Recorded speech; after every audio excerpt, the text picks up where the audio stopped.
I was AA, not AAA. What followed was a high-voltage existential crisis.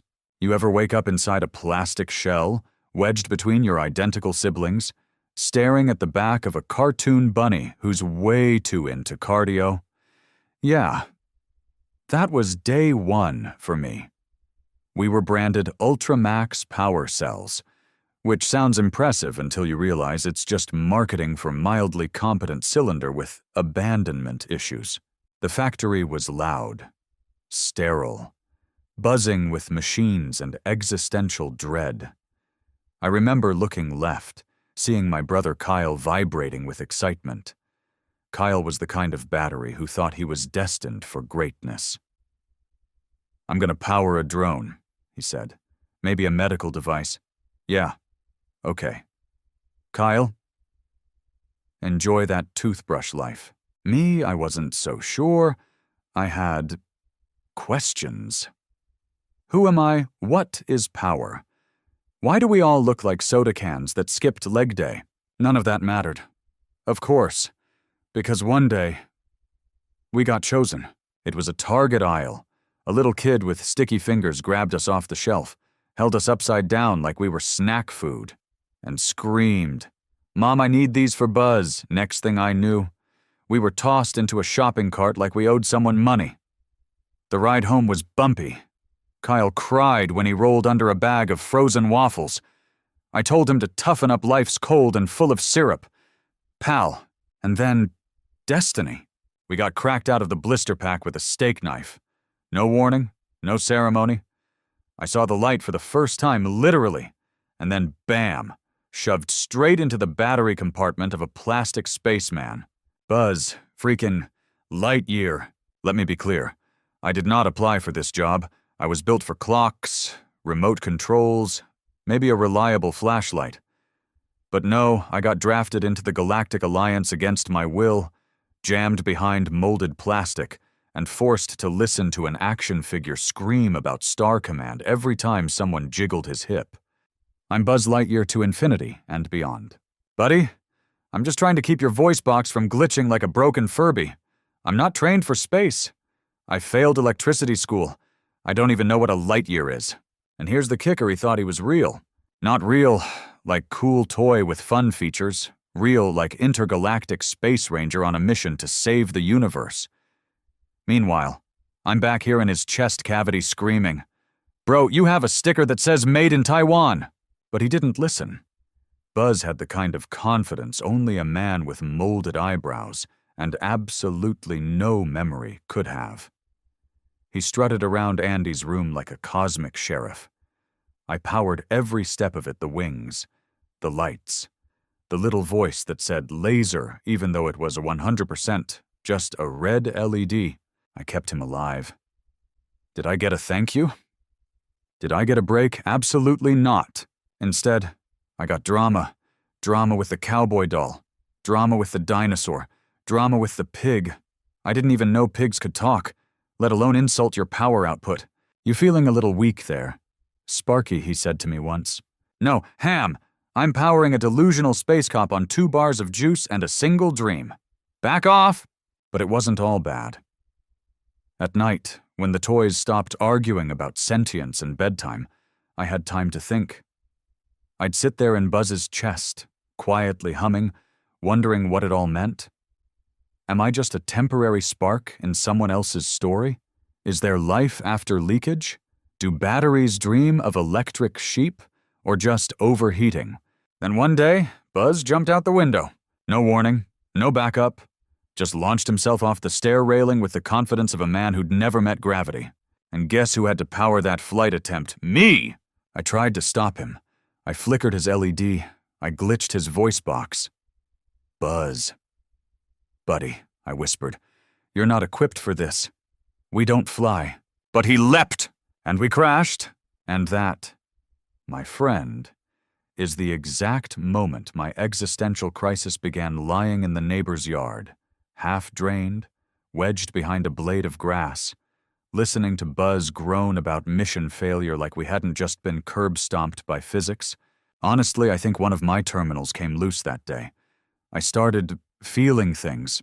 regret, confusion, mild acid reflux, and I hadn't even leaked yet. But that was just the beginning, because as it turns out, being the battery inside Buzz Lightyear isn't a job, it's a lifestyle. And it only gets weirder from here to infinity. Buddy, I was just trying to make it to Tuesday. Look, I didn't want to get involved in toy politics. I'm a battery. My whole resume is small, cylindrical, vaguely important. But the moment Buzz arrived in Andy's room, the tension in the toy box got nuclear. Woody, that cowboy with the string and unresolved leadership issues, took one look at Buzz and immediately got that twitchy energy of a guy who used to be prom king and just found out there's a new quarterback in town. From inside Buzz, I had a front row seat to all of it. And let me tell you, there is no drama quite like action figure drama. It started with subtle stuff. Woody accidentally knocking Buzz off the bed. "Oh no," he'd say. "I didn't see him there." "Sure, pal. Just like I didn't see you accidentally press your boot into his wings." Meanwhile, Buzz oblivious. Still going on about Star Command like we were in the middle of a galactic treaty signing. He'd walk past a mirror, salute himself, and say, "Commander." I've made contact with the locals. Locals? He meant toys. I don't think I've ever cringed so hard in my lithium life. Then came the closet incident. Buzz got pushed, and I mean launched into the closet during a toy meeting. You know, the one with the plastic fruit snacks and the Etch-a-Sketch who draws like he's under duress. The room went silent. Buzz stood up like a champ, dusted off his arm, and said, "I've been captured by the enemy. Initiating stealth mode." Stealth mode. He turned off his voice. That's all. I had to power that feature, which basically meant sitting in the dark while he narrated his own spy novel to a sock puppet. And Woody, he just kept on grinning with that stitched-on mouth, pretending like none of it was his doing. "Buzz just likes closets," he said. "He's introspective." Sure. And I'm a solar panel with dreams of Broadway. But then things took a sharp turn into the absurd even by toy standards when Andy's mom brought home that thing. The monkey. Technically, it was a baby monitor with symbols, but I knew evil when I saw it.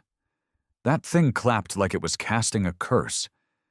You ever felt a chill from across the room while being trapped in someone's torso? That monkey gave me chills through the plastic. Buzz, naturally, thought it was a communication device from another planet. "This is how the enemy transmits sound waves," he whispered. "We need to jam the signal." What did he do? He jumped on it. Chest first, full trust fall onto the devil's tambourine. I short-circuited a little just from the impact. I saw colors I wasn't built to perceive. Buzz groaned. The monkey shrieked. Woody screamed. And from deep in my copper coils, I swear I heard Kyle, my blisterpack brother, whisper, "Told you you'd regret this." I was so close to powering down just to spite them all. But I couldn't, because that was the day Buzz discovered the truth. The sticker, the packaging, the commercial. He saw it all. He stood frozen on the stair railing, holding his arm like he could pull the answer out of it. "I'm a toy," he whispered, "not a space ranger." It was awkward, uncomfortable. I felt like I'd walked in on someone reading their diary aloud at a party, emotionally naked, voice trembling, batteries fully charged for the worst moment of his life. I tried to be subtle about it, maybe flicker the light on his chest, ease the tension, but no. He went full meltdown mode. "I've been living a lie," he cried. "Buddy, I live inside your torso. You don't see me having an identity crisis every time the light blinks." He stopped using his catchphrases, stopped saluting the mirror. One day he just sat on the windowsill in a scarf made of a shoelace, staring into the void like a noir detective who'd lost his last case. And what did Woody do? Did he comfort him? No. He used the moment to try and reclaim the top spot, organized a We Love Woody parade, banners, a song. Someone played kazoo on a marker cap. Honestly, it was impressive, but wildly inappropriate considering Buzz was in a full depressive episode and refusing to power up his wings. Eventually, they both got sucked into this weird scheme involving a pizza place, a claw machine cult, and that terrifying child next door, Sid. I didn't want to go to Sid's house. No battery wants to go to Sid's house. It's where toys go to die. But Buzz got kidnapped. Woody followed. And guess who got no choice in the matter? That's right. Me, strapped inside the human embodiment of blind confidence, dragged into a backyard full of pyrotechnics and therapy bills. First day there, I watched a doll head attached to a spider leg walk by like it was fine. It waved. It was not fine. Buzz got strapped to a rocket. Woody gave a monologue. A talking baby head blinked in Morse code. At some point, I think we all transcended the concept of plot. And still, I was just sitting there. Not even rechargeable. I wanted to scream, but batteries don't get to scream. We just power your crisis, your adventures, your delusions of grandeur, and we leak quietly in the end.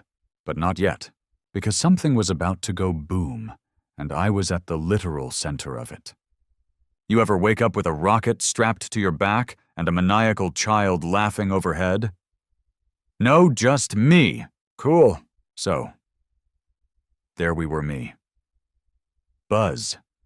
And a foot-long stick of commercial-grade doom taped to his back like a mood-enhancing backpack from hell.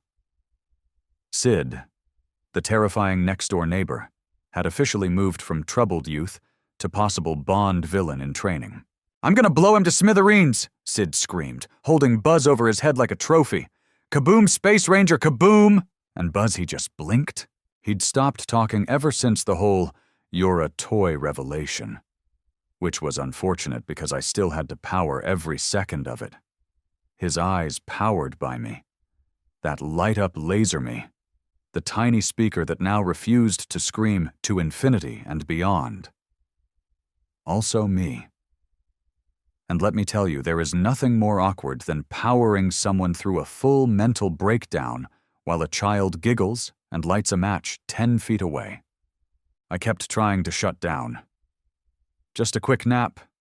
Maybe a tiny flicker into standby mode. But Buzz's wiring had been rerouted by an 8-year-old with duct tape and no respect for OSHA regulations. I was stuck, trapped, a glorified spark plug in a death wish. Let me paint the scene for you. We're on a launch pad, which is really just a muddy pile of sticks and trauma in Sid's backyard. Buzz is duct-taped to a firework. I'm inside Buzz. A distant thundercloud is rolling in. Sid is wearing a t-shirt with a skull on it, and the kind of expression you only see on kids who've microwaved bugs just to see what happens. Woody's nowhere. No cavalry. No escape. Just me. One confused action figure. And a countdown to explosive liberation. 5, 4, 3, and then miracle. Rain. Sid gets called inside. His mom says, "Don't play with fire during thunderstorms." Honestly, the most responsible line anyone says in this entire franchise. He stomps off, disappointed, muttering something about tomorrow's launch. Meanwhile, Buzz is still tied up like a rejected balloon animal. And me, I whisper a thank you to the cloud gods and begin planning my very illegal battery exit strategy. You see, batteries aren't supposed to think, or plan, or have dreams. But I was different. Maybe I got hit with too much static in the factory. Maybe I absorbed Buzz's delusions like radioactive optimism. All I know is I was not going to die strapped to a mentally unstable toy during an unlicensed rocket experiment. So I started doing what no battery has ever done before. I rewired. Buzz had this little fail-safe mechanism in his arm panel, an override port built for diagnostics. Normally it's only used when his voice box glitches out and starts saying things like, "Command not found," "Returning to Jupiter Burger." But I used it to trigger a low-voltage jolt. Just enough to twitch his elbow. Zap. Nothing. Zap. Buzz groaned. One eye twitched. We were close. Then, out of nowhere, crunch. Woody. I don't know how that string-pulling cowboy got into the backyard. But there he was, flanked by Sid's Frankenstein toys like a stitched-up revolutionary army. Woody gave a rousing speech. A horror movie head spun around. One of the mutant toys spat out a bolt like punctuation. It was deeply upsetting. Sid screamed, dropped the match, probably wet himself a little, and Buzz. He snapped out of it. You ever see someone get their self-worth back all at once? It's violent. 1 second, he's mumbling about being a fraud. The next, he's flexing like he just remembered he has wings and delusions of grandeur. He looked down at Woody, at the rocket, at the sky, and then, like the maniac he is, he turned to Mimi, the battery in his chest, and whispered, "We're flying." No, we're not. I wanted to say, "We are falling with style. Remember?" That's your whole thing. But he was already running. Well, hopping. He and Woody made it to the fence just in time to miss the moving truck. Sid was inside, probably crying into a Capri Sun. The toys were panicking. Andy was leaving. And Buzz, he did something unforgivable. He lit the rocket. On purpose. "I believe in you," Woody screamed. "Buddy, I was inside the guy and I didn't believe in him." Suddenly, it's liftoff. Actual liftoff. I'm overheating. The rocket is burning. Buzz is soaring. Woody is screaming. I'm actively praying to whatever battery gods exist in the 9-volt afterlife. We're not supposed to fly. I'm supposed to power flashlights, not act as the emotional backbone of a combustion-fueled friendship metaphor. And then boom, the rocket detonates. I black out. When I come to, we're falling, gracefully. Somehow Buzz has popped his wings, which should not work like a parachute, but here we are. He's holding Woody bridal style. There's a rainbow in the sky. The laws of physics have packed their things and left the chat. We land in the box in the moving truck with Andy's name on the flap. Everyone cheers. The other toys lift Buzz like he's Simba. Woody looks slightly threatened, but also weirdly proud. It's a whole thing. And me, I'm at 2%. I don't know how long I have left. I've seen things. I've lit rockets. I've powered emotional arcs and delusional acrobatics. I've stared into the abyss of Sid's backyard and survived. And yet, I remain AA. Not AAAA. Just a humble cylinder trying to hold it together. But even I have limits. Even I need rest. Buzz turns to Woody and says, "That was amazing." "No, Buzz, I was amazing. I was the power in your story. And I am so close to leaking all over your motherboard out of sheer emotional exhaustion. You'd think after surviving a rocket-fueled re-entry into Andy's good graces, I'd get a break, a nice shelf, maybe a dust-free drawer, a quiet retirement next to an old Game Boy and a forgotten TV remote. Nope. 2 weeks later, it was Christmas, the Super Bowl of battery trauma. Everyone was panicking. Andy's mom was stringing up lights like she was trying to signal aircraft. The toys were whispering like middle schoolers at a slumber party. And me, I was at 1% and holding on with the raw willpower of a mall Santa in hour 9 of glitter exposure. I thought maybe Buzz would power down for the holidays. You know, reflect, recharge, literally and emotionally. But no. Instead, he entered what I can only describe as a hero mode spiral. Every time someone even looked at a present, Buzz would activate, scanning unidentified object, potential alien threat detected, deploying wings. "Buddy, it's a pair of socks. Calm down." Woody told him to relax. Mr. Potato Head told him to uninstall himself. I told him via voice glitch Morse code that I was dying. I blinked his chest light in an SOS pattern. Buzz misread it as Star Command Oversea Surveillance and launched a full investigation on the Christmas tree. The Christmas tree!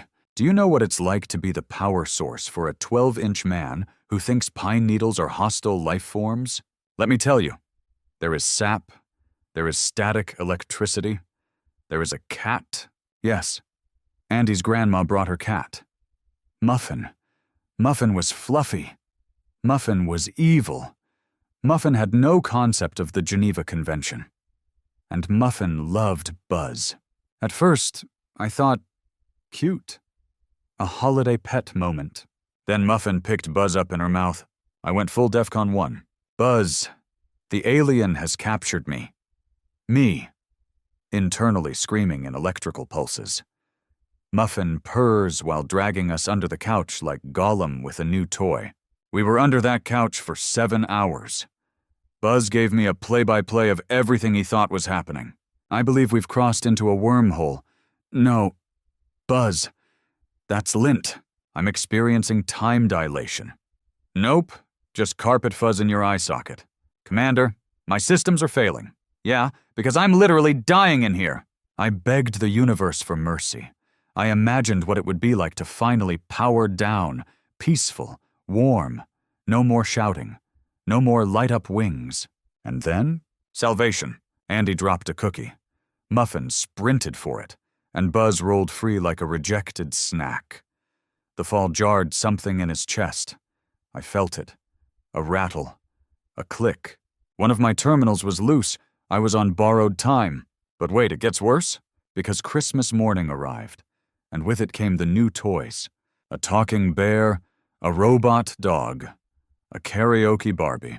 Buzz was stressed. Woody was jealous. Mr.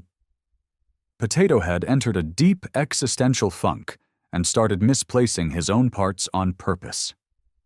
I'm a modernist now, he said with his nose on his forehead. But nothing prepared us for the spork. Forky, made from trash, eyes glued on, pipe cleaner arms, and yet somehow alive. Now, I try to be respectful of new energy forms. I do. But even as a fading AA battery, I could tell something was off. Forky moved like a half-possessed slinky. He screamed every time someone said toy. I'm trash. Okay, big mood. But could you do it without blowing out Buzz's speakers? Buzz took it upon himself to mentor Forky. He gave him lectures, training missions, emotional pep talks powered by the last gasps of my chemical life. Meanwhile, Forky kept jumping into the trash like he was auditioning for a recycling PSA with a death wish. And me, I was wheezing! I couldn't even make the chest light flicker anymore. I was one hiccup away from a full power collapse. Every time Buzz moved, I heard my own internal components rattle like a maraca made of regrets. That's when I realized the truth. Buzz was never going to rest. He didn't want peace. He wanted purpose. Galactic battles, moral victories, existential projects involving deranged utensils. And me, I was just his sidekick, his spark, his silent witness to 1,000 plastic meltdowns. I wasn't going to make it to New Year's. Probably not even Boxing Day. So I did what any sensible battery would do. I prepared to die dramatically. I composed a final voltage message. One last flicker. I tapped it out through his voice box, repurposing the phrase Buzz Lightyear to the rescue into a desperate Morse code-style goodbye. But did anyone notice? No, because Buzz, in his infinite obliviousness, used the last of my juice to give Forky a motivational speech about destiny. You're not trash. You are important. Bizut! My speaker fizzled mid-sentence. That was it. My final breath. I powered the end of a motivational rant for a plastic spork made from cafeteria waste. I felt the world fade. No more blinking lights, no more voice box. Just darkness. Buzz tilted his head. Strange. Systems seemed to be down. You think, genius? Andy's mom noticed the malfunction. Buzz wasn't talking anymore. He wasn't lighting up. She opened the back panel and bam! There I was, covered in cat hair, slightly corroded, held in place by one desperate terminal. She plucked me out and tossed me into the dead battery jar. A jar full of other broken dreams. Me and 15 other batteries sitting in the dark, whispering stories of our former lives. A remote control who once powered a ceiling fan. A AAA who got 2 glorious days in a laser pointer. And Kyle, my blister pack brother, who apparently did end up in a toothbrush and now had PTSD about molars. We shared stories, laughed, leaked a little. I had burned bright. I had powered the world's loudest toy through delusion, chaos, and a rocket launch. But something told me, this wasn't the end. Because I heard Andy's mom say something that sent a jolt down every corroded terminal in the jar. We'll recycle these tomorrow. I was dead, or at least functionally dead, which for a battery is the same thing but with more guilt and less fanfare. There I was, lying in the dark with Kyle and a C-cell named Dolores, who only spoke in war metaphors. I powered a boombox during the Gulf War. You think you know noise. The dead battery jar was basically a hospice for power cells, all of us rattling around in our final days, dreaming of second chances, reminiscing about voltage and dignity. And then, the hand. Andy's mom reached in one morning chipper, humming, unaware she was the literal grim reaper of expired Duracells. She scooped us up and dropped us into a canvas grocery bag labeled recycling. Do not mix with bananas. I didn't even have time to say goodbye to Kyle. He just looked at me and mouthed, "Tell Buzz he owes me 5 volts. The bag was jostling. I was bouncing off 9 volts and D cells like I was in a mosh pit for discarded power sources.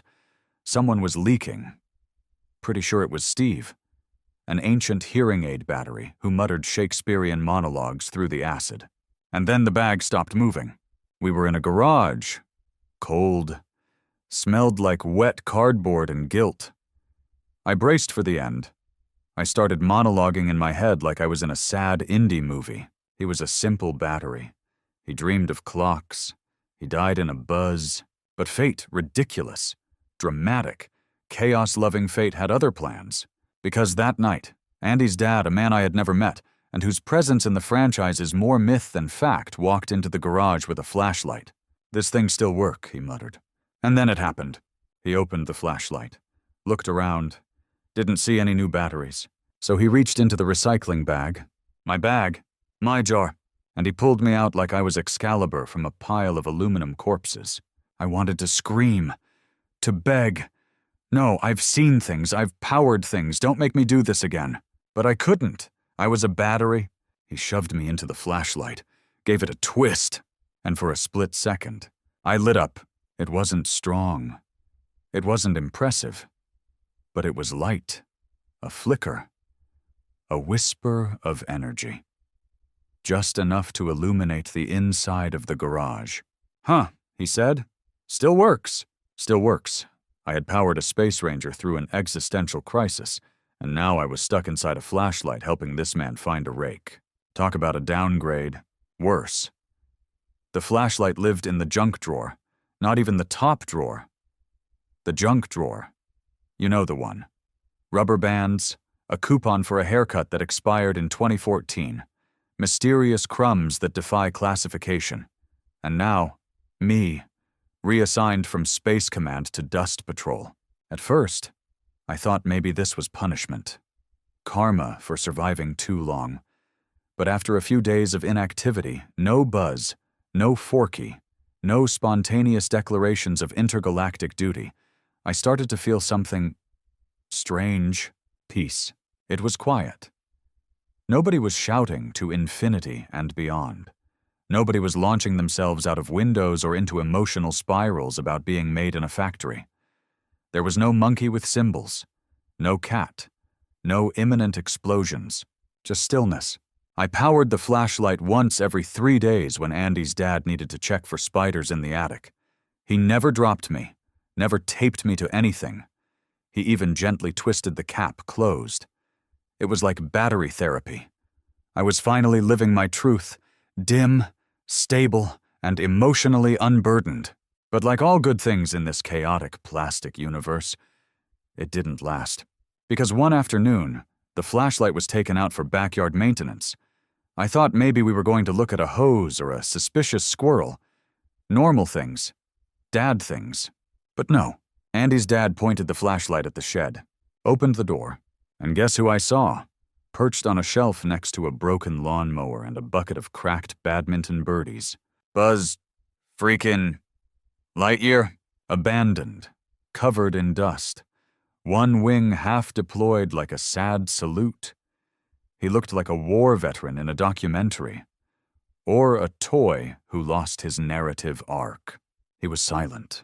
I flashed once, a tiny flicker. He didn't move. I flashed again. Psst. Weak. Pathetic. My light barely reached his face, and then something in him twitched. His mouth opened. His chest panel glowed faintly. Buzz Lightyear, power levels, critical. He was alive. Barely. And that's when it hit me they had put cheap batteries in him. Store-brand imposters. Probably from a gas station. He was dying. Like, for real this time? Andy's dad closed the shed, unaware of the silent reunion between broken soldier and haunted battery. But me, I knew. This wasn't over. I had lit the way once. I could do it again. I might be half corroded, emotionally compromised, operating at 0.3 volts and a prayer, but I was and I had a job to finish. To infinity. No, to the junk drawer and back. The junk drawer was many things dusty, cluttered, and vaguely mysterious. But one thing it was not was mobile. I was trapped, stuck between a rusty can opener and an expired tube of neosporin, powerless in every sense of the word. My flashlight prison sat unused now that Andy's dad had replaced me with some flashy rechargeable lithium show-off.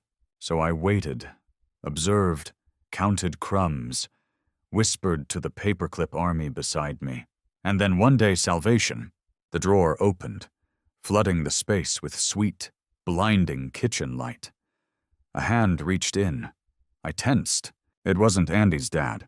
It was Andy, older, taller, acneed, smelling vaguely of pizza rolls and teenage confusion. He rummaged, muttered something about that dumb flashlight. I heard the word buzz. My soul ignited. Then he paused, picked up the flashlight, shook it. Nothing. He grumbled. He opened the battery panel, and there I was, sitting there like an old war relic, a veteran of the Space Ranger campaign, the Forky affair, and the Muffin crisis. I looked up at him with every ounce of pride I could muster. He sniffed me. Sniffed? Me? This thing's leaking, he said, dropping me onto the counter like expired string cheese. Leaking. That was not a leak. It was an emotional discharge from years of trauma and unprocessed heroic voltage. Andy grabbed a paper towel. I expected reverence, a gentle wipe, maybe a whisper of, "Thank you for your service." Instead, he yeeted me into a plastic grocery bag marked toys, donate or sell. I bounced off a Mr. Potato Head nose and landed beside a dismembered slinky dog. In the corner of the bag, Buzz Lightyear, scratched, dusty, silent. His chest light was dead. His wings were limp. He looked like a fallen war hero abandoned in a thrift store film noir. I scooted closer. Battery shuffle is very real. It's mostly rolling with intention. I nestled near his panel and whispered with my weakest remaining current. "Buzz, it's me." Nothing. Then a flicker. His speaker crackled. His head twitched. He whispered, "Star Command, is that you?" "Close enough, buddy." I knew what I had to do. One final jolt. A battery's last burst. The kind they write songs about in IKEA manuals. I concentrated every remaining drop of juice. Sent it straight through the floor of the toy bag. Right into his wiring. Buzz-up. Buzz gasped. Mission log, I have been reactivated by an ancient power source. Estimated voltage heroic. I was down to fumes. I couldn't speak. I couldn't even blink his light. But Buzz stood. Actually stood. He peeked over the edge of the bag. Looked around. Must escape. Must complete mission. Must rescue allies. Then he saw me. Lying there, burned out. Fading. He saluted. "Thank you, Commander." I would have cried if my chemical structure allowed for tears. He grabbed a slinky leg, a Barbie foot, a tiny skateboard. With the strength of a legend and the coordination of someone who's 80% molded plastic, he constructed a Rube Goldberg escape machine out of sheer chaos. He launched the toy bag sideways, knocked over a stool, rolled onto the counter, and leapt for freedom like a half-dead gymnast reenacting a scene from Mission Improbable. I rolled with him. Fell, bounced, heard a clunk. Then darkness. I thought that was the end. It should have been the end. But no, because the next thing I knew, we were in a box. Not a coffin, not the trash! A collector's box. Buzz sat beside me, freshly cleaned, repainted, with a tiny plaque that read, Buzz Lightyear, the original, Toy No, 001, and taped to his back a little compartment, with me inside, not powered up, not functional, but honored, preserved, displayed, like a trophy. I was a battery in a box, but I wasn't dead. I was retired. Buzz talked sometimes. Late at night, museum curators walked by, unaware that inside this plastic tribute to childhood wonder sat two war-weary heroes who had seen things no packaging could explain. Sometimes I think about the rocket. Sometimes I think about Forky. Sometimes I dream of Muffin the cat, just to feel fear again. But mostly, I rest. Because once, long ago, I was just a battery. AA, not A. And somehow I powered a legend. Let me be very clear, I was at peace. Retired, displayed, revered, curated. Buzz and I had been cleaned, sealed, and mounted in a glass case at a mid-tier toy museum called Tykes Through Time. It smelled like glue and nostalgia. And the visitors were mostly wide-eyed 6-year-olds and their exhausted parents pretending to care. Our display had a button that said, "Press here to hear a classic." Quote, Buzz would spout to infinity and beyond. Meanwhile, I sat inside his back panel like a war medal no one could see. It was the ideal retirement. Quiet, dust-free, nobody strapping me to fireworks or shoving me into closets with sock puppets. I even had a nameplate, Power Module Original Battery, 1995, unknown brand. Still intact, mostly. I was finally respected, revered, almost mythologized. But peace, as we know, is a temporary software update in the eternal operating system of chaos. And chaos wears a name tag that says, "Hello, my name is Gift Shop." Let me tell you about the museum gift shop. It was a brightly lit dystopia filled with overpriced plushies, novelty erasers, and wannabe Buzz Lightyears. Shelf after shelf of knockoff toys screaming catchphrases in glitchy voices like, "To the fridge and beoink. Hello, civilian child. I am cop-bot push button for delight." I hated it, especially the batteries. They weren't like me. They were fresh, shiny, aggressively smug, foyers with delusions of grandeur, 9-volts who thought they were elite, and worst of all, the D-cells. Big, loud, cocky, the D-cell batteries ran the gift shop like a mafia. They were in every flashlight, every electronic dinosaur, and one horrifying toy cash register that screamed, "Your change is 37 coins every time someone breathed near it." They called themselves the Big Juice. They rolled through battery compartments like mob bosses in a 90s movie, slow, deliberate, constantly flexing their milliamp hours. You'd hear them laugh as they powered the robotic dog that humped the floor when you clapped. I tried to ignore them. Buzz, in his display case, Wisdom, said, "Do not engage. We've done our time. We are legends now." But the Big Juice, they didn't care about legacy, or heroism, or the fact that I powered Buzz through 2 mental breakdowns and a household cat attack. Nope. They cared about dominance. It started small. One D-cell called Brick winked at me through the glass.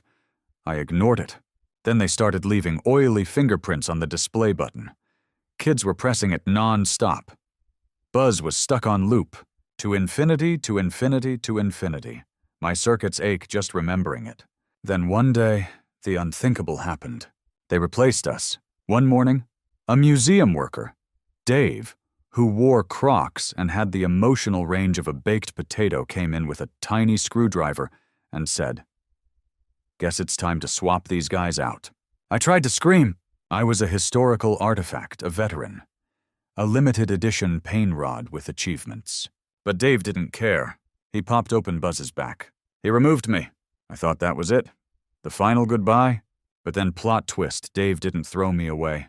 He pocketed me, and just like that, I was out of the case, back in the real world, rolling around with pocket lint, a breath mint, and a receipt from Panda Express. For 2 days, I saw light, movement, and most horrifyingly the inside of Dave's cargo shorts. And then, freedom! Dave, in a moment of total negligence, left his pants in the staff locker room. Another worker picked them up.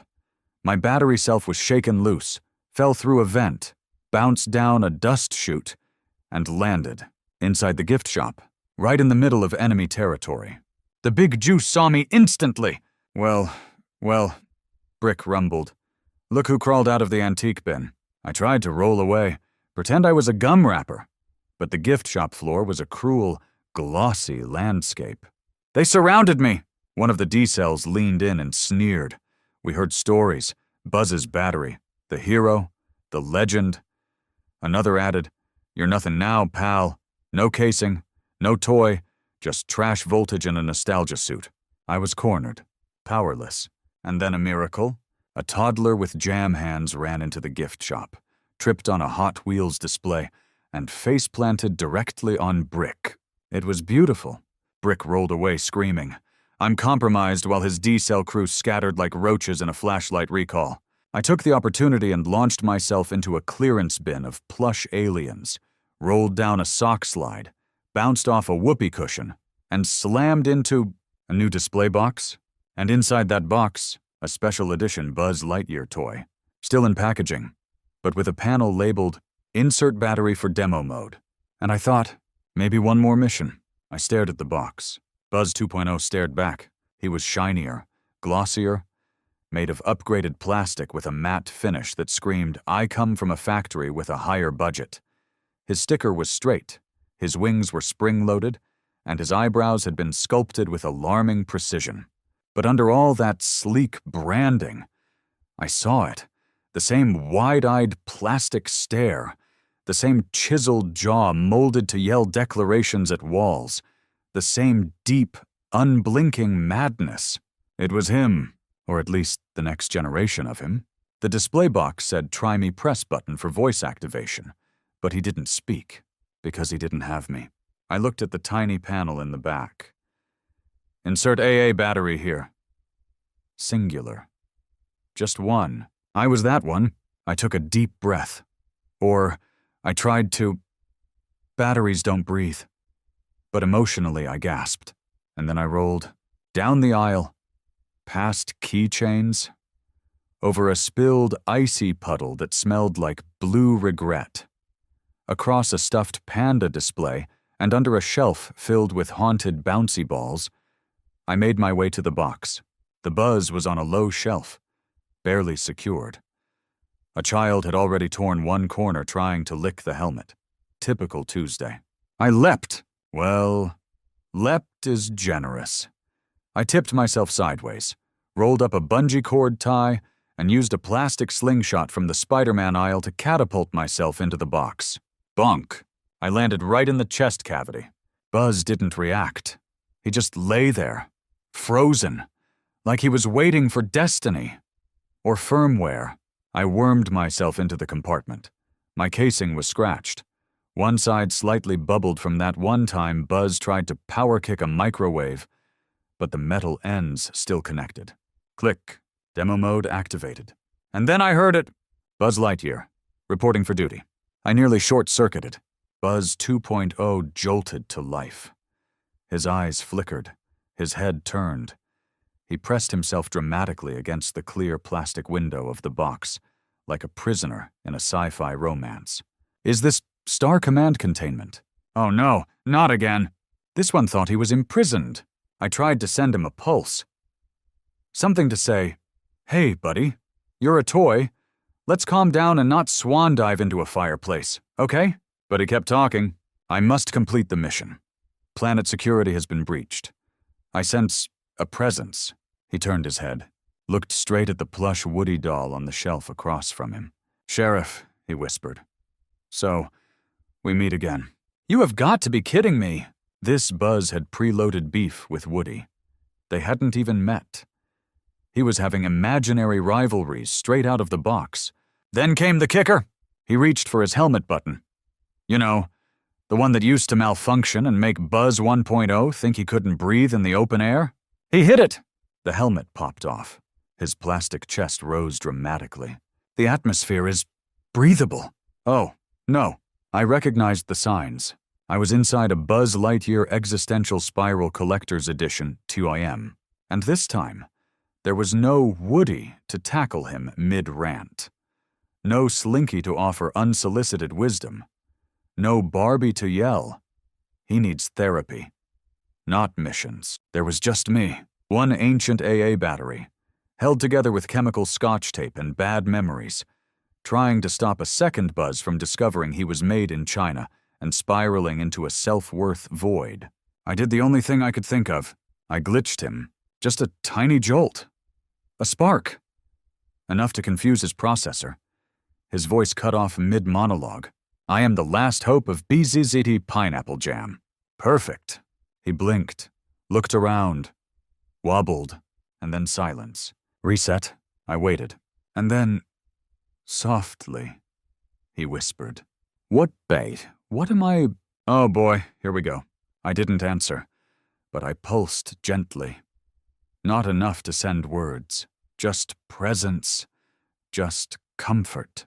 I figured maybe this time, if I played it right, I could guide him, help him avoid the whole, I'm a real ranger and you're all delusions meltdown.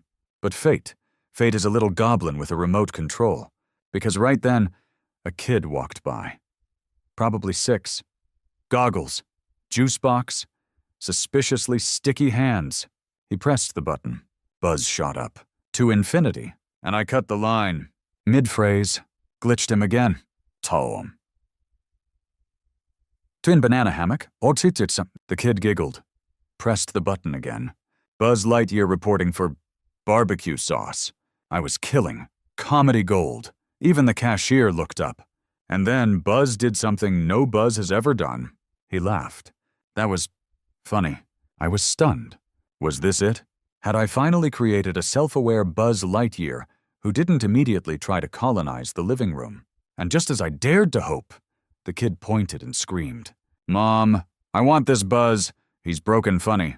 The mother, already dead inside from a 90-minute museum visit, sighed and picked up the box. And just like that, we were sold. I was going home with a child. Again, Buzz was humming happily, powered by my final fumes, saying things like, Booger planet detected and deploying giggle laser.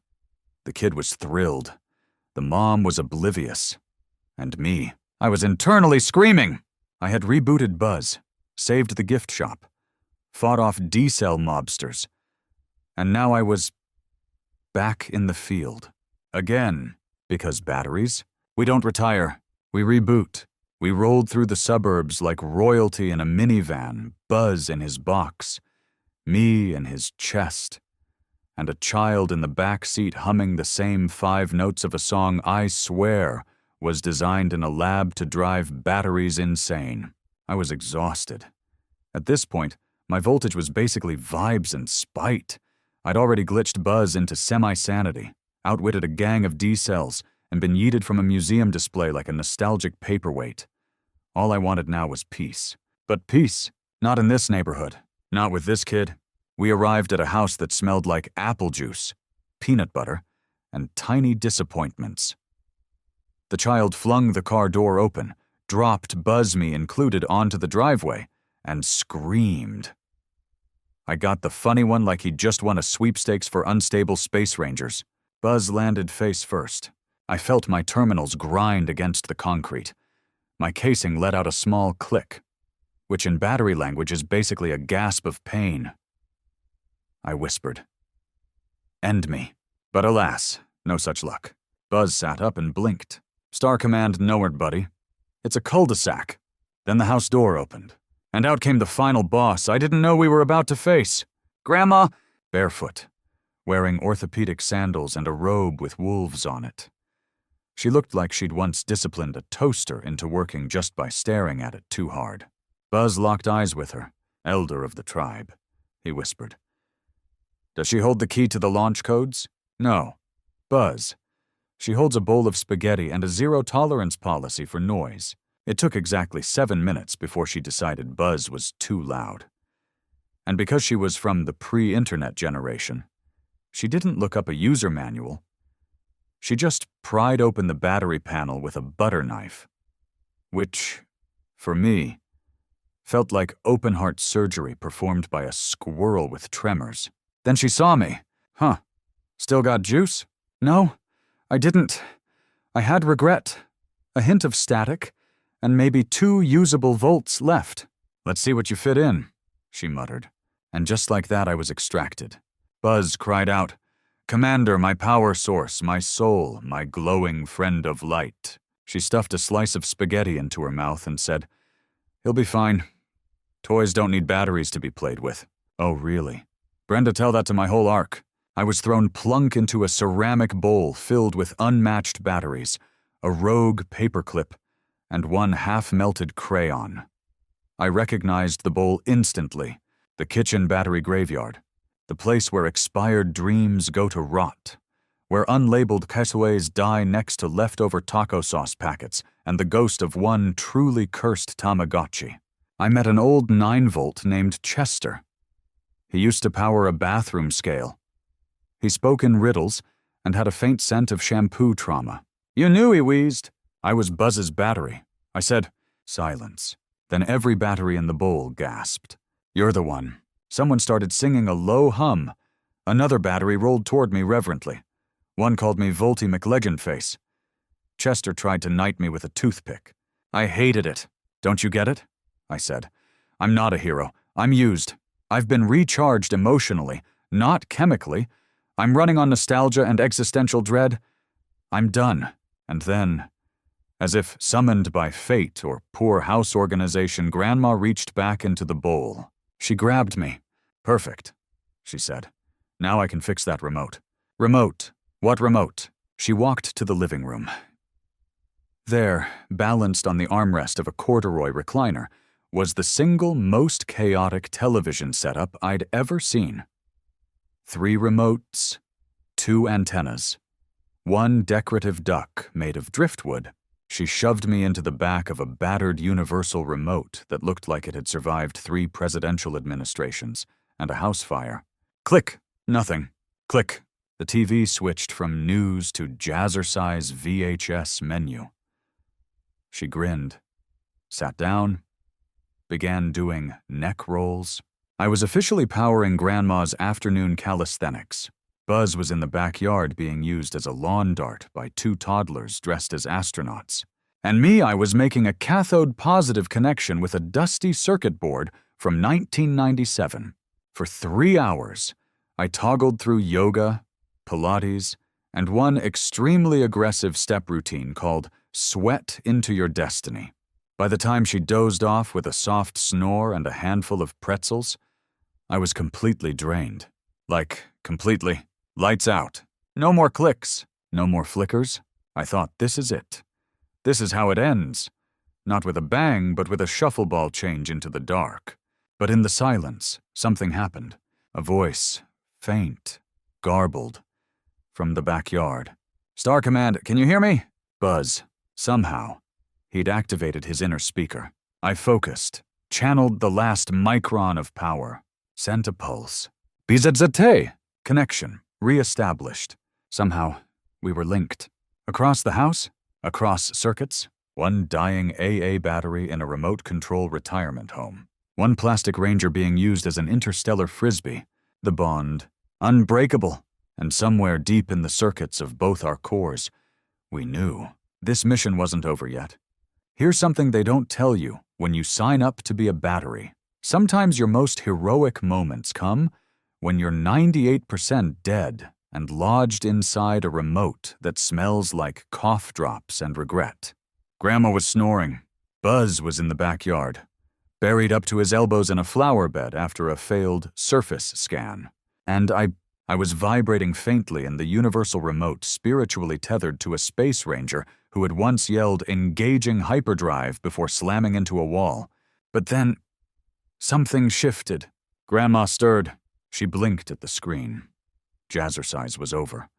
Now the TV was showing a soap opera called Hearts Aflame, and a man named Eduardo was dramatically revealing that he had secretly been twins the whole time. And that's when it happened. "Where's the volume button?" she muttered. Her finger hovered. Too high. She hit input. The screen turned blue. Oh no. She pressed guide. Nothing happened. She pressed source. The DVD player made a whimpering noise. She looked at the remote. Then at me. Then back at the remote. Her face tightened into the expression of a woman who once wrote complaint letters in cursive. "Stupid battery," I screamed internally. She flipped the remote over, slid open the back panel, stared directly at me. "You're the problem," she declared. "Ma'am, I powered a plastic soldier of fortune through 2 mental collapses and a rocket-based rebirth. I am not the problem." But she didn't care. She pulled me out, held me between 2 fingers like a chicken nugget she didn't trust. And then she said the words that still haunt my copper end caps. "Let's see what's in the forbidden drawer." "The what?" She shuffled across the kitchen like a cryptid, opened a cabinet I hadn't noticed before, bent down, reached inside, and then, like unsealing a tomb, she opened a drawer I can only describe as utterly cursed. Inside were batteries of every shape, color, and emotional trauma. Some still in packaging, some loose. One taped together with what looked like vintage chewing gum. A 9-volt was actively smoking. This was the forbidden drawer. I was tossed in like a used tissue. The drawer closed. I was in darkness again. And yet, not alone. A tiny voice whispered, "You good?" I turned. It was a tiny square battery. Wore a twist tie like a sash. Had an aura of chaos. "Name's Chip," he said. "Used to run a remote-controlled tarantula until Timmy flushed it." "You?" I sighed. "Buzz Lightyear's AA? Long story." He nodded. Solemn. "We've all got long stories in here." Then he motioned with his head. "The D cells run the front row. Don't make eye contact. One of them thinks he's a god now." And that's when I saw it. Brick from the gift shop. Scarred. Slightly melted. Still huge. "Well, well, well," he growled. "Look what the recycling bin coughed up." I rolled my metaphorical eyes. "You're still doing this? Huh. You think you're better than me because you powered Buzz," he said. "No. I think I'm better than you because I didn't explode during a demo of Robosaurus Karaoke Edition. That was sabotage."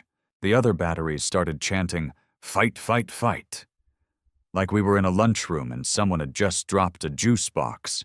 I didn't want to fight. I wanted to be reinserted into a piece of consumer-grade plastic and forgotten peacefully. But Brick rolled toward me. I backed up. Tripped over a watch battery named Greg. Brick reared up like he was going to pummel me. And then the drawer opened. Light, noise, salvation, and a child's voice. "Mom, the TV is broken and Buzz is burying himself again." The mom, Andy's mom. This woman had range. She walked in, grabbed the remote from the couch, popped the back open, and said, "Ugh, where are the good batteries?" Then, miracle of miracles, she reached into the forbidden drawer and pulled me out. Weird. This one looks old. Rude. I'm vintage. But she shrugged and shoved me back into the remote. Click! The TV blared Eduardo screaming. "But I am Raphael." She smiled, fixed. And just like that, I was back. Not in Buzz. Not in a flashlight. But in power. I had survived the bowl, the museum, the gift shop mafia, Grandma's spaghetti, the forbidden drawer. I was reconnected. And then just as I began to celebrate, there was a thump from the backyard. Buzz. His helmet rolled past the window. I felt it. Our connection? He was trying to say something. He was trying to warn me. But about what? That's when I saw the shovel. And the squirrel, and a child yelling, "He's going to space. Mum, the squirrel is his ride." Oh no. Buzz was doing another launch. Let me tell you something I've learned from being tossed into rockets.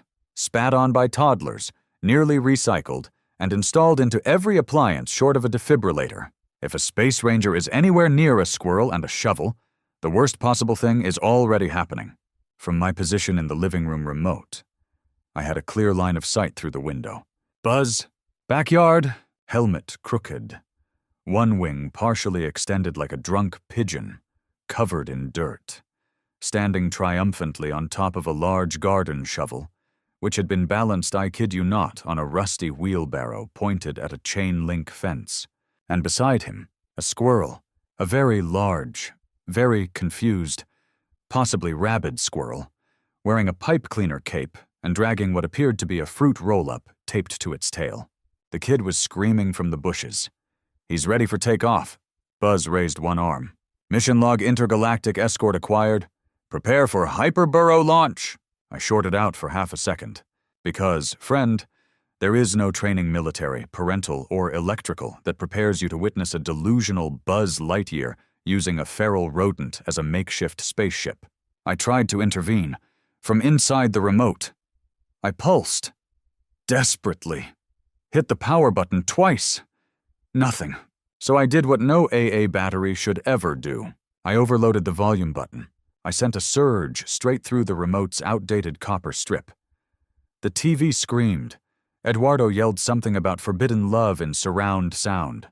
Grandma jolted awake, flung pretzels in the air like a startled raccoon, and yelled, "The end is nigh." Andy's mom ran in. What is going on out there?" She dashed to the window. Her eyes widened. "Is that squirrel wearing a cape?" Yes. Yes, it was. And now it was gnawing at the fruit roll-up like it had lost the will to participate in Buzz's mission. Buzz, meanwhile, was conducting launch countdown. 3, 2, infinity. He jumped. The shovel wobbled. The squirrel panicked. The whole contraption launched sideways. Buzz soared a full 2 feet, screamed "and Biyun," clipped the bird bath, and landed headfirst in a hydrangea bush. It was majestic. It was tragic. It was very Buzz. Andy's mom ran outside yelling, "Why is he taped to a garden tool?" The kid screamed. "He had a mission. Mom, he's a hero." I felt a pang. He wasn't wrong. Buzz, delusional, overconfident, and semi-permanently concussed, was a hero. He was just also made of plastic and prone to bonding with wildlife. I felt something then. A strange energy. A surge.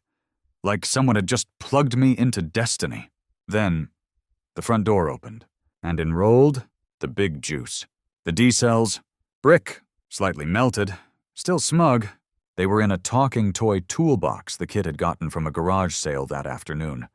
Something called Thule Talker, Teinspo. Now, with real DIY phrases. Thule rolled in, shouted "measure twice," "hammer once," and then farted sawdust. Charming. Brick and his goons were nested in Thule's back compartment like battery warlords in exile, and they spotted me immediately. Well, Brick hissed, his label peeling slightly at the corners. "Still clinging to life, huh?" "AA," I said nothing. Remote life had made me cold. Focused. "Heard you're back with Buzz." Another sneered. "Didn't take. Poor guy's launching with rodents now. He's building a movement." I snapped, probably too defensively, "and a shovel-based propulsion system, which is more than you ever did. You think your special brick rolled forward? You're just a little spark with a hero complex." "Oh, pal, I am a little spark with a hero complex."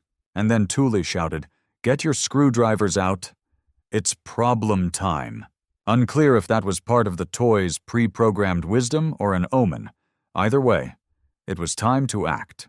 Buzz was still outside, stuck in the hydrangeas, conducting a full diplomatic conference with a garden gnome he thought was a Martian senator.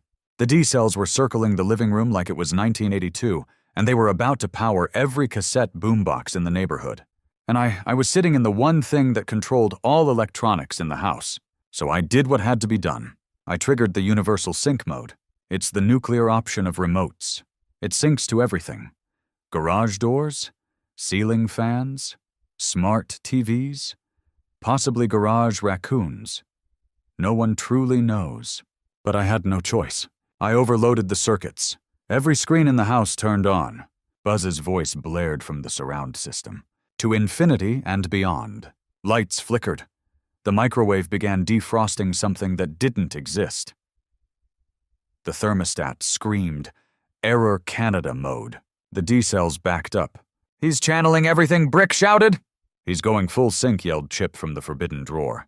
And I rose, voltage trembling, power surging. I was back. The kid ran inside. "Is this a boss battle?" Andy's mom stood in the hallway, holding the remote like it had personally cursed the house.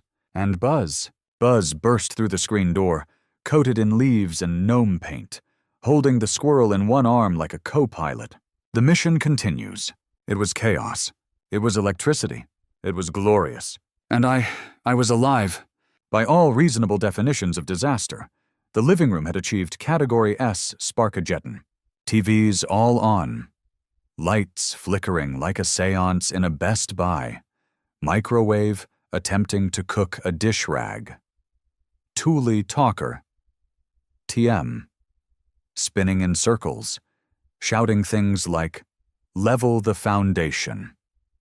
Hide the evidence. Buzz had kicked open the patio door like a plastic John McClane, holding the squirrel aloft as if it were both a war trophy and an emotional support jetpack. "Citizens of Earth," he shouted, "I have returned from recon. This squirrel has information you cannot comprehend." The squirrel, to its credit, remained deeply confused but cooperative, chewing on a gum wrapper like it had joined a cult by accident. And me, I was still in the remote, glowing faintly, circuits humming with the aftershock of my all-systems sync overload. If batteries could sweat, I'd have shorted out the carpet. Andy's mom stood motionless in the hallway, staring at Buzz like he had personally offended her taxes. "Okay," she said. "I've had enough." Her voice had the calm fury of someone who once reprogrammed a DVR using only a meat thermometer and passive aggression. She stormed toward Buzz. Buzz turned dramatically to face her. Thule shouted. "Code red parental confrontation." The air crackled. "You are not a space ranger," she said slowly, clearly, enunciating like she was talking to a malfunctioning Alexa. "You are a toy, a plastic toy. Stop messing with the TV. Stop dragging squirrels into the house. And stop triggering my microwave to beep every 15 seconds. Buzz blinked.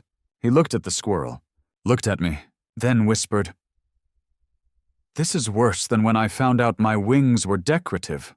And then he collapsed. Right there, on the shag rug, face down, arms splayed, emotionally defeated in the most dramatic way possible. The squirrel licked his helmet in sympathy and immediately scampered off with a Cheeto. Andy's mom bent down, picked him up, and sighed.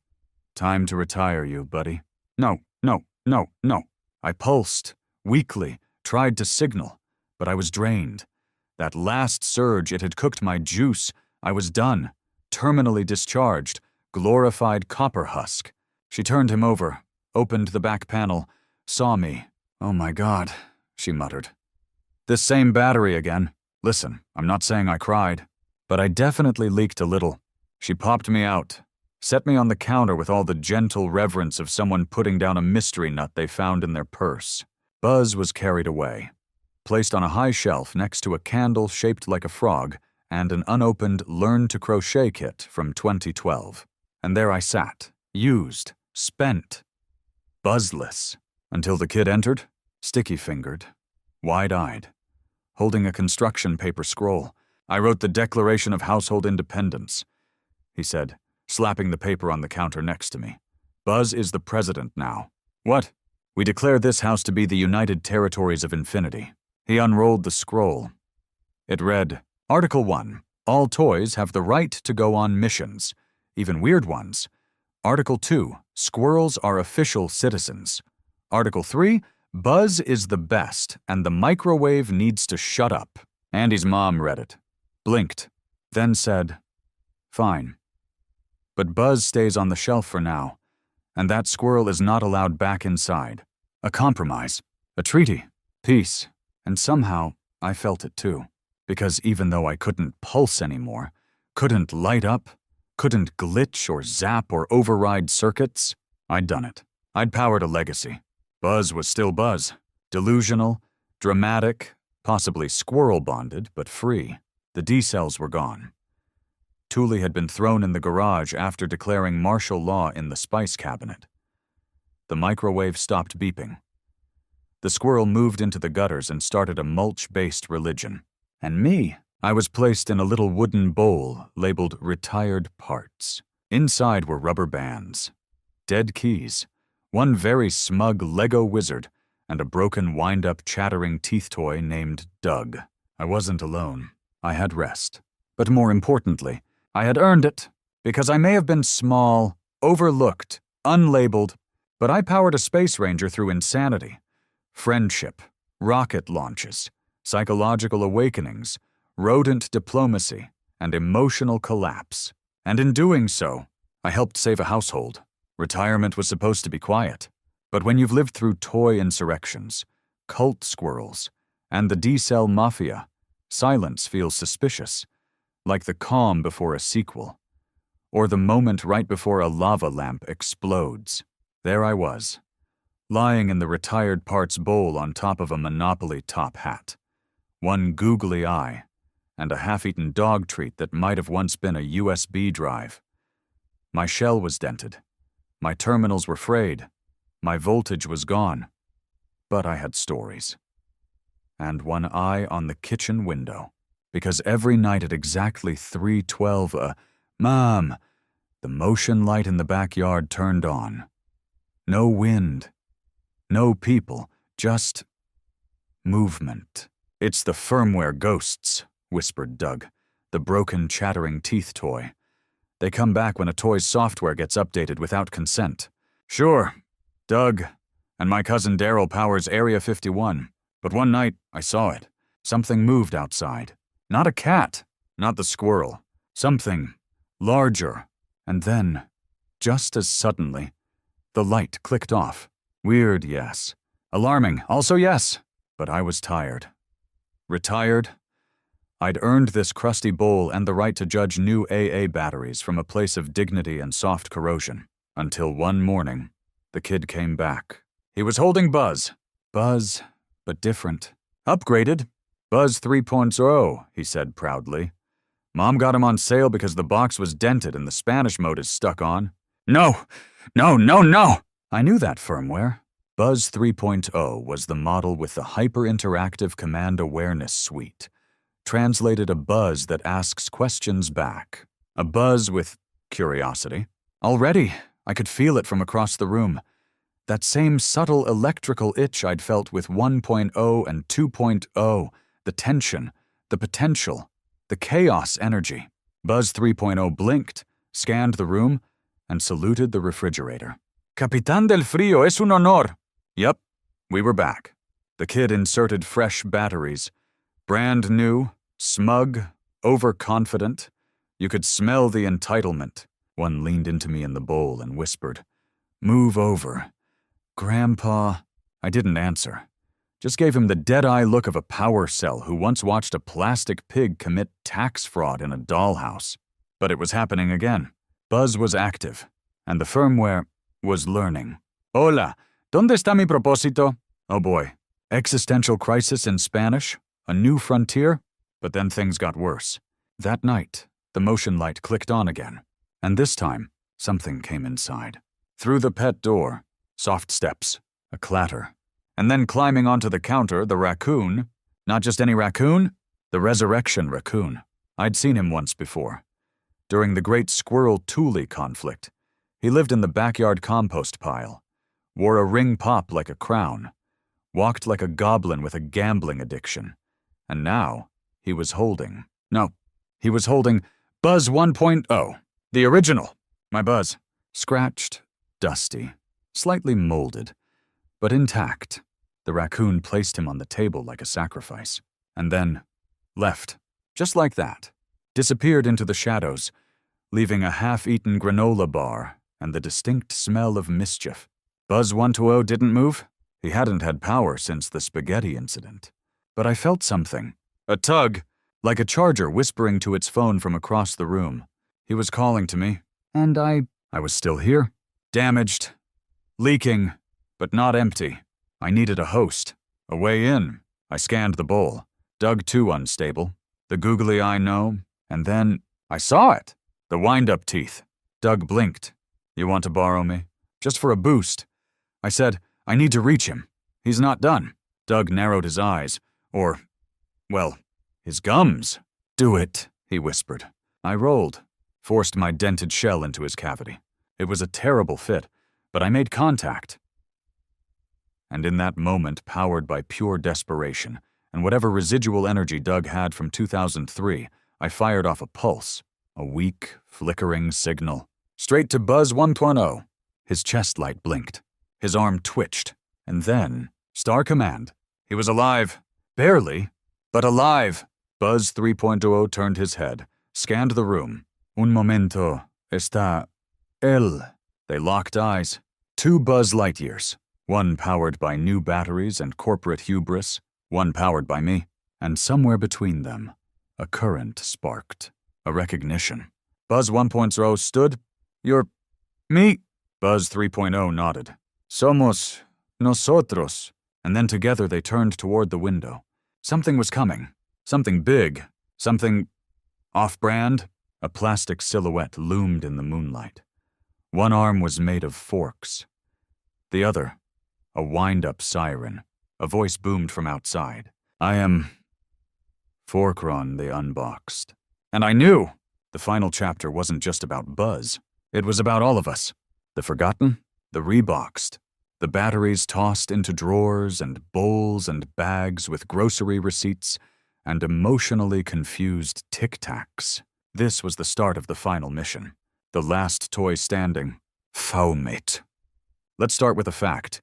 When your day begins inside a wind-up chattering teeth toy named Doug and ends staring down a villain made of fork limbs and broken dreams, something has gone very wrong, but also very right, because sometimes you don't know your true purpose until you've been microwaved, recycled, displayed in a museum, yeeted from a squirrel launch, and used to power a motivational speech inside a sentient toolbox.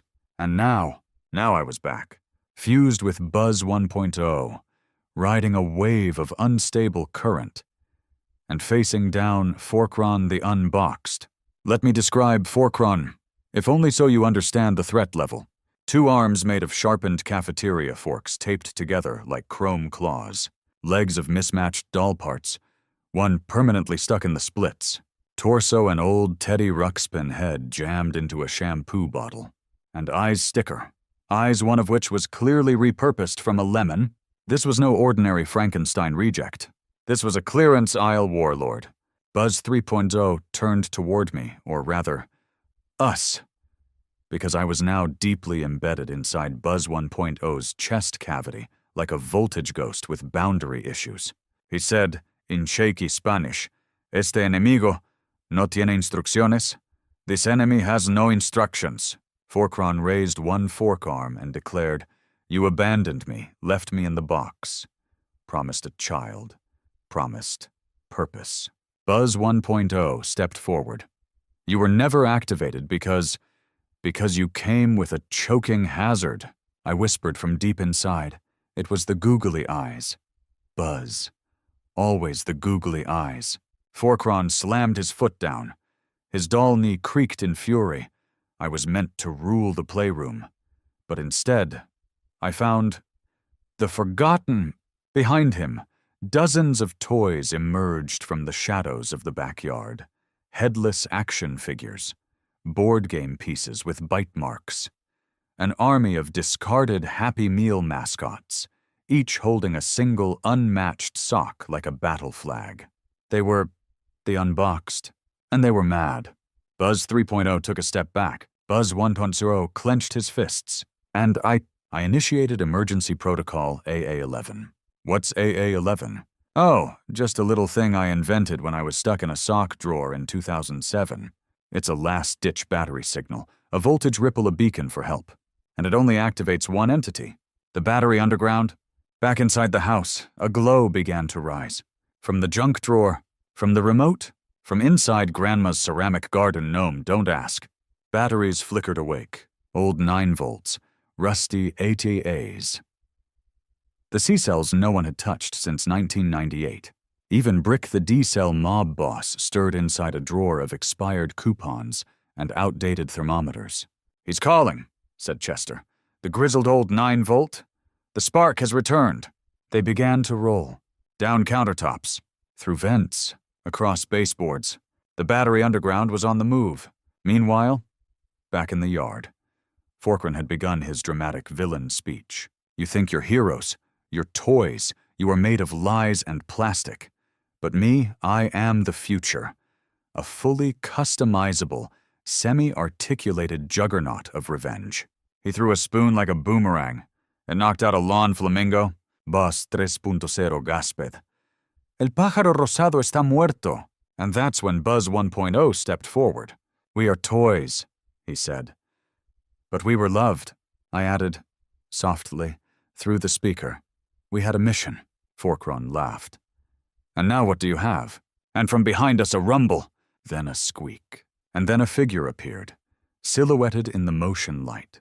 It was the raccoon, wearing a duct tape crown, dragging a wagon full of batteries and holding a plastic kazoo in its mouth like a battle trumpet. Behind it marched the full battery underground, with Doug at the front clacking his teeth like war drums. And then silence. Buzz 1.0 saluted. Buzz 3.0 pulled out his voice box and said, "Listo para el combate." And I surged. One last charge. One final burst. Every volt I had left. I lit up Buzz 1.0's chest. Wings popped. Helmet clicked. And in perfect, unified chaos, the toys charged. The Battle of Backyard Ridge had begun. Plastic collided with plastic. Doll heads flew like confetti.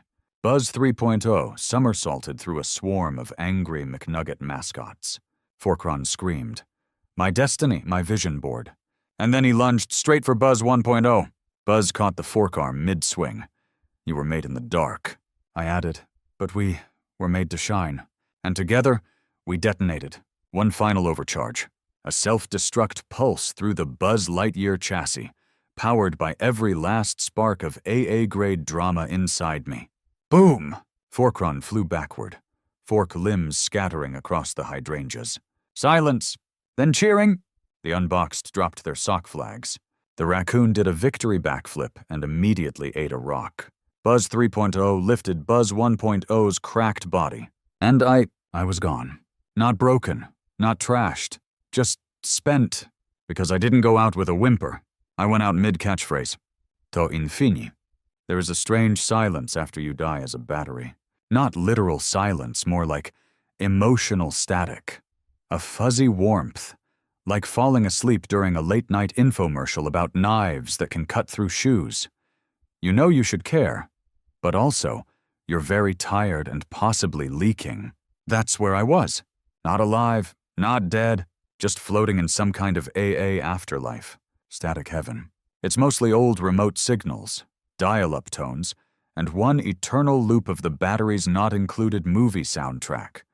There's a blinking light off in the distance that keeps rhythm like a heartbeat. And somewhere, I can still feel Buzz. Faint, distant, but present. I don't know how long I drifted there. Could have been seconds. Could have been the entire runtime of the Land Before Time sequels. Then I felt it. The touch. Not a human hand. No, this was more reverent. Careful. A technician's glove. I opened my metaphorical eyes. I was in a workshop, on a soft, velvet mat, surrounded by vintage toys and delicate tools, and there, above me, stood a man in wire-rimmed glasses and a lab coat that hadn't seen a coffee spill since 1993. He said, "Well, would you look at that?" He turned. On the workbench beside me was Buzz.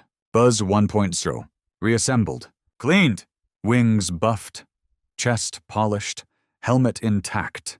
Still had one gnome paint smudge, left for authenticity. "This guy," the man said, "has seen some stuff." A younger tech walked over. "Why's there a note in the box that says, 'Do not upgrade, he has personality'?" The man grinned. "Because he does." And then I saw it. They were holding me. Broken, charred, but intact. "Still has the original battery inside," the older man said, peering closer. "Looks like it Modified itself. Modified. No, sir. I lived. I carried the mission. I glitched. Surged. Defibrillated a plastic man with a squirrel sidekick. But okay, modified is fine. Then the moment that made my residual ions shiver. They didn't remove me. They didn't chuck me in a parts bin or swap me for a fresh alkaline imposter. No, they preserved me. Buzz and I together were placed inside a new case. A display unit, gold plaque, soft lighting, a sign that read, Buzz Lightyear, original series 1995, battery-powered, soul-activated. To infinity and, yeah, you get it. We were on a shelf, in a real collection, not a toy store, not a dusty attic, a museum of play, kids pointed, parents whispered. I had one of those. Buzz didn't speak anymore, not because he was broken, but because he didn't need to. We had done it, together.